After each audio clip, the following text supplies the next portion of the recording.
ఇప్పుడు మన మార్గములో మనకి ఐక్యత అనేది మన క్రియల ద్వారా కనపరచగలుగుతున్నామా? ఇప్పుడు మోయాబీయులు కెమేషు అనేటువంటి దేవతను ఏం చేసేవారంట? ఆరాధించేవారంట. హల్లెలూయా. యూదులేమో నిజరక్షకుడైనటువంటి ఆ రక్షకుని ఏం చేసేవాళ్ళంటే ఆరాధించేవాళ్ళంట. ఇప్పుడు కెమేషు అనే మాటకు అర్థం ఏంటంటే సమాధి. హల్లెలూయా.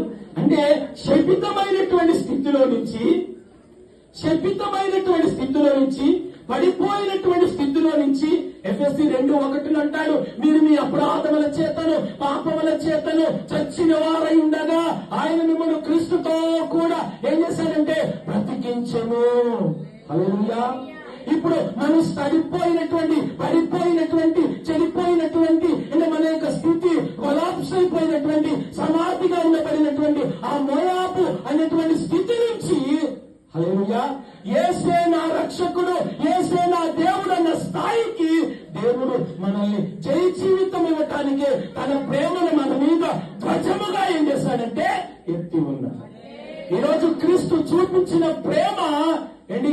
మీరు ఆ మాదిరిని అనుసరించగలుగుతున్నట్లయితే, క్రీస్తు యొక్క మాదిరిని మీరు అనుసరించగలుగుతున్నట్లయితే, మీరు మార్గములో నయోమికి రూతుకి ఎలా ఐక్యత ఏర్పడిందో అలాగే దేవునికి మనకి మధ్య నడిపించబడుతున్నటువంటి ఆ ఆత్మ నడిపింపు అనేటువంటి మార్గంలో మనకి ఏముండాలంటే ఐక్యత ఉండాలి.